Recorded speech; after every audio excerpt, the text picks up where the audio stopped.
नमस्कार, मंडल news bulletin में आपका स्वागत है। आइए पेश करते हैं आज के कुछ प्रमुख व मुख्य समाचार। अब तक यदि आपने मंडल न्यूज के इस चैनल को लाइक व सब्सक्राइब नहीं किया है तो जल्द से जल्द इस चैनल को लाइक व सब्सक्राइब जरूर कर दें।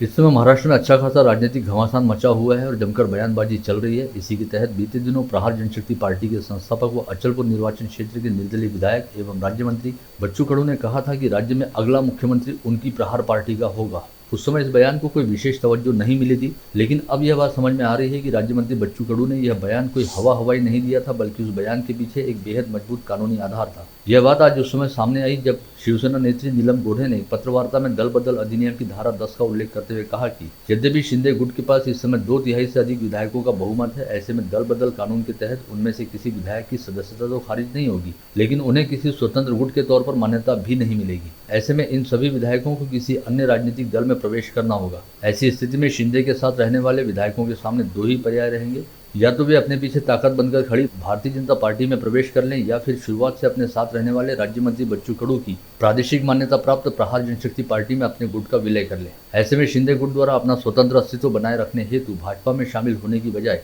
किसी समय कट्टर शिवसैनिक रहे राज्य मंत्री बच्चू कडू की प्रहार जनशक्ति पार्टी में खुद को शामिल किया जा सकता है। ऐसी सूरत में प्रहार पार्टी की ताकत अचानक ही कई गुना अधिक बढ़ जाएगी और प्रहार सरकार बनाने की स्थिति में आ जाएगी। ऐसे में कोई आश्चर्य नहीं कि प्रहार की ओर से मुख्यमंत्री पद पर दावा ठोकते हुए एकनाथ शिंदे का नाम ही इस पद के लिए आगे बढ़ाया जाए और उस समय भारतीय जनता पार्टी द्वारा भी शिवसेना को शह देने एवं मध्यावधि चुनाव को टालने के लिए प्रहार की इस पेशकश का समर्थन किया जाए। यदि ऐसा होता है तो राज्य मंत्री बच्चू कडू द्वारा कुछ समय पहले कही गई वो बात सच साबित हो जाएगी, जिसमें उन्होंने कहा था कि महाराष्ट्र का अगला मुख्यमंत्री प्रहार जनशक्ति पार्टी से होगा।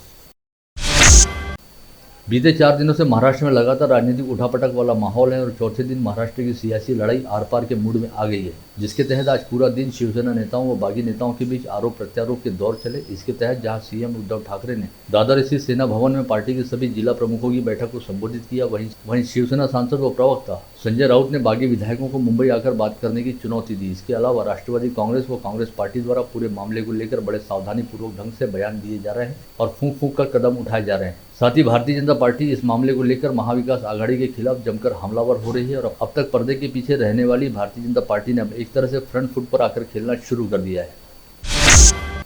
इन सभी राजनीतिक हालात के बीच शिवसेना के विधायकों द्वारा मुख्यमंत्री उद्धव ठाकरे का साथ छोड़कर एकनाथ शिंदे के कैंप को ज्वाइन करने का सिलसिला लगातार जारी है। आज सुबह खबर सामने आई कि मुंबई से शिवसेना के 2 और विधायक दिलीप लांडे व भास्कर जाधव गुवाहाटी के लिए रवाना हो गए। वहीं इससे पहले राज्य के कृषि मंत्री दादा भूसे व पूर्व मंत्री संजय राठौड़ भी गुवाहाटी पहुंचकर अपना पाला बदल चुके हैं। इस बीच भारतीय जनता पार्टी ने महाराष्ट्र के राज्यपाल भगत सिंह कोश्यारी को पत्र लिखा, जिसमें सियासी हलचल पर राज्यपाल से हस्तक्षेप करने और सरकार की ओर से लगातार लिए जा रहे फैसले पर हस्तक्षेप करने की मांग की गई। पत्र में कहा गया कि बीते 48 घंटों के दौरान 160 से अधिक कामों के सरकारी आदेश जारी किए गए हैं और विकास परियोजनाओं की आड़ में हो रही इस तरह की घटना संदेह पैदा करती है। शिवसेना नेता एकनाथ शिंदे द्वारा बगावत किए जाने के बाद 2 दिन पूर्व मुख्यमंत्री उद्धव ठाकरे ने फेसबुक लाइव के जरिए अपनी भूमिका सबके सामने रखी थी। वहीं अब शिवसेना भवन में पार्टी के जिला प्रमुखों की बैठक में हिस्सा लेते हुए सीएम उद्धव ठाकरे ने शिव सैनिकों से संवाद साधा, जिसमें उन्होंने कहा कि यह सब कुछ भाजपा का ही किया धरा है और उन पर विगत लंबे समय से भाजपा के साथ जाने हेतु दबाव बनाया जा रहा था।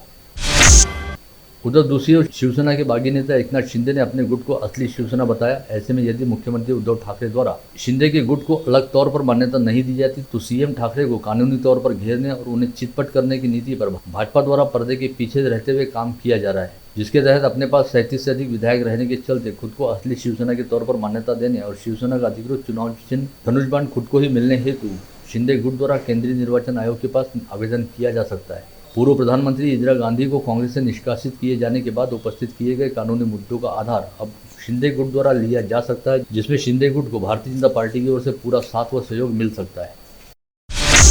भारतीय जनता पार्टी की ओर से राष्ट्रपति पद के लिए प्रत्याशी बनाएगी द्रौपदी मुर्मू की दावेदारी का आज अमरावती जिले की सांसद नवनीत राणा द्वारा समर्थन किया गया। द्रौपदी मुर्मू द्वारा आज राष्ट्रपति पद के लिए अपना नामांकन दायर किया गया, जिस पर अमरावती जिले की सांसद नवनीत राणा द्वारा अपने हस्ताक्षर किए गए। इस अवसर पर देश के प्रधानमंत्री नरेंद्र मोदी व गृह मंत्री अमित शाह सहित भारतीय जनता पार्टी के कई वरिष्ठ नेता उपस्थित थे।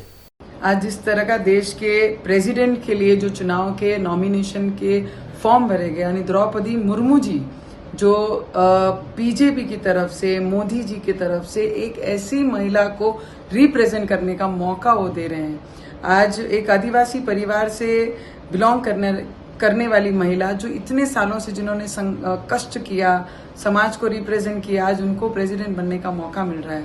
मैं खुद मागास वर्गीय परिवार से बिलोंग करती हूँ, तो दिल से बहुत प्राउड फील हो रहा है कि मोदी जी पिछड़े जाति समाज के लोगों को भी आगे लाने का काम ये देश में पहली बार हुआ है। आदिवासी महिला का नाम प्रेसिडेंट के लिए और उनका नॉमिनेशन भरा गया। मैं इस देश के एक बड़े पार्टी को रिप्रेजेंट करने वाली हमारी महिला सोनिया जी गांधी और बंगाल की जो सीएम है, मुख्यमंत्री हैं ममता बनर्जी को विनती करूंगी, रिक्वेस्ट भी करूंगी कि महिला है और आदिवासी परिवार को बिलोंग करने वाली वो महिलाएं जीवन में बहुत कष्ट किए हैं, तो आप महिला होने के नाते एक महिला का हमने समर्थन करना चाहिए, ना कि उसका विरोध करना चाहिए। आपके समर्थन ये पूरा देश देखेगा कि एक महिला दूसरी महिला के समर्थन में और ऐसे परिवार से और ऐसे समाज से बिलोंग करती हैं कि उनको सभी महिलाओं का समर्थन का बहुत जरूरी है। तो आपसे मैं जरूर विनती करूंगी कि उनके समर्थन में आप उतरिए, ना कि विरोध में आपका उम्मीदवार खड़ा कीजिए। जिलाधीश पवनीत कौर ने आज वडाली तालाब व परिसर के सौंदर्यीकरण तथा यहां पर निसर्ग पर्यटन विकसित करने की दृष्टि से किए जाने वाले कामों का मुआयना किया। इस समय उन्होंने कहा कि अमरावती मनपा क्षेत्र के अंतर्गत स्थित रहने वाले वडाली तालाब का सौंदर्यीकरण करते हुए इस परिसर को पर्यटन के लिहाज से विकसित करने हेतु गतिमान ढंग से काम किया जाए और इस पर्यटन स्थल के विकास कामों को जल्द से जल्द पूरा करने के लिए पर्यटन विभाग, वन विभाग तथा नगर रचना विभाग द्वारा आपसी समन्वय रखते हुए काम किया जाए।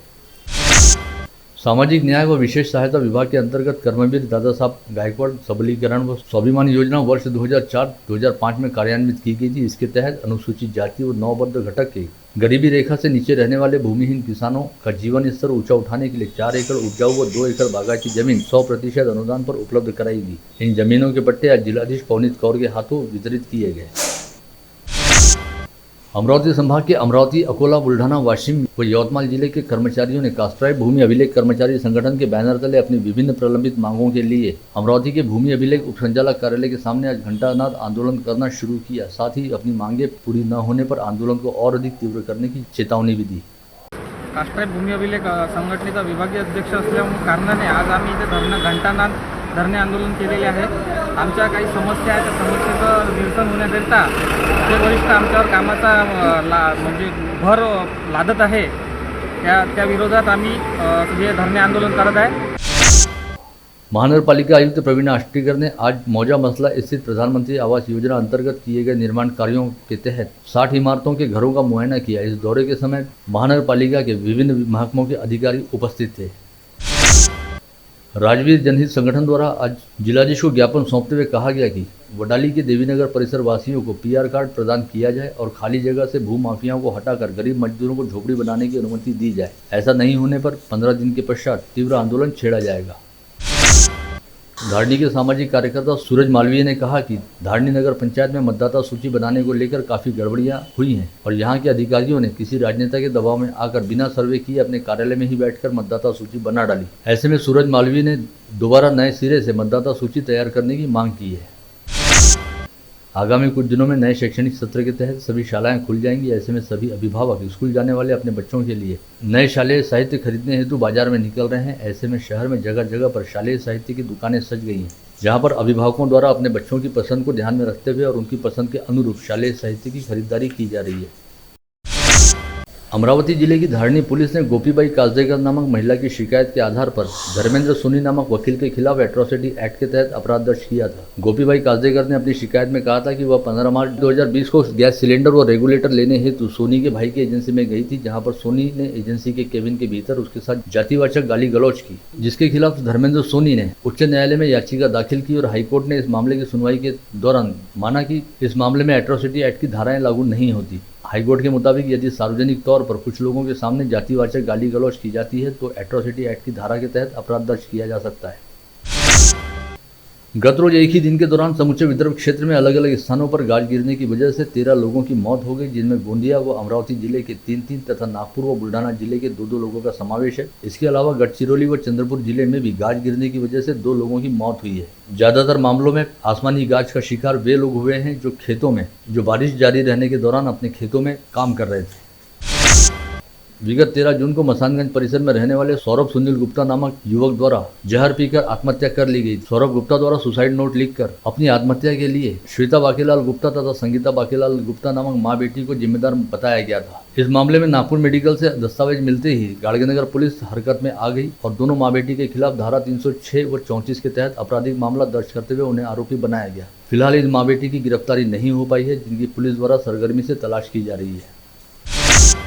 विगत मंगलवार की रात न्यू हाई स्कूल मेन के सामने घंटा घर की ओर जाने वाली सकरी सड़क पर उमेश कोल्हे नामक मेडिकल व्यवसायी की 3 अज्ञात युवकों द्वारा चाकू घोंपकर हत्या कर दी गई थी। इस मामले की जांच करते हुए कोतवाली पुलिस ने गत रोज ही लालखड़ी परिसर के मुदस्सिर अहमद शेख इब्राहिम व सुफिया नगर के शाहरुख पठान हिदायत खान नामक 2 युवकों को संदेह के आधार पर अपनी हिरासत में लिया था, जिन्हें आज स्थानीय अदालत में पेश किया गया, जहाँ पर अदालत ने दोनों आरोपियों को 28 जून तक पुलिस कस्टडी रिमांड में रखने का आदेश जारी किया है।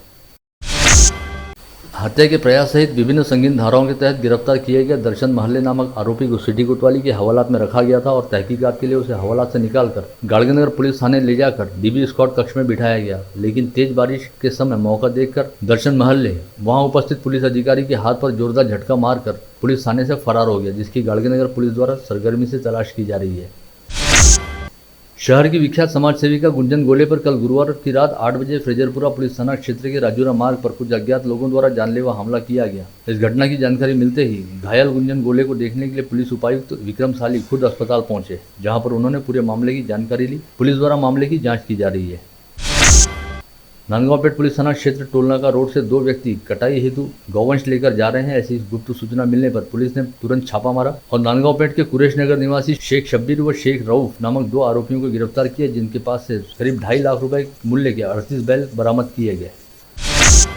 अमरावती बस डिपो के तत्कालीन डिपो व्यवस्थापक से परेशान होकर एक पीड़ित महिला कंडक्टर ने विशाखा समिति को शिकायत दी थी, जिसके आधार पर जांच के बाद विशाखा समिति की रिपोर्ट पर सिटी कोतवाली पुलिस ने तत्कालीन डिपो व्यवस्थापक उमेश वाल्मीकि इंगले के खिलाफ महिला के साथ छेड़खानी करने का अपराध दर्ज किया है। विभिन्न तरह के संगीन मामले दर्ज रहने के बावजूद किसी भी तरह का सुधार नहीं आने पर समाधान नगर परिसर निवासी निखिल वाडिवे नामक आरोपी के खिलाफ सिटी कोतवाली पुलिस की ओर से भेजे गए प्रस्ताव के आधार पर शहर पुलिस आयुक्त आरती सिंह ने निखिल के खिलाफ MPDA एक्ट के तहत अपराध दर्ज कर उसे जेल में रवाना करने के आदेश जारी किए हैं। फ्रेजरपुरा पुलिस थाना क्षेत्र के रामकृष्ण कॉलोनी में रहने वाले सागर भटकर, राजापेट पुलिस थाना क्षेत्र के मेहर बाबा कॉलोनी में रहने वाले राम सेवक चढ़ार और सिटी कोतवाली पुलिस थाना क्षेत्र के वालकट कंपाउंड परिसर में रहने वाले स्वप्निल पिंजरकर नामक 3 युवकों ने आज फांसी लगाकर अलग अलग स्थानों पर आत्महत्या कर ली। अलग अलग क्षेत्र में 3 युवकों द्वारा अकस्मात मौत को गले क्यों लगाया गया, इसकी वजह फिलहाल ज्ञात नहीं हो पाई है। आप देख रहे थे मंडल न्यूज बुलेटिन। हमारे चैनल को लाइक करें, शेयर करें और हाँ, सब्सक्राइब करना ना भूलें। कल होगी आपसे फिर मुलाकात, तब तक के लिए धन्यवाद।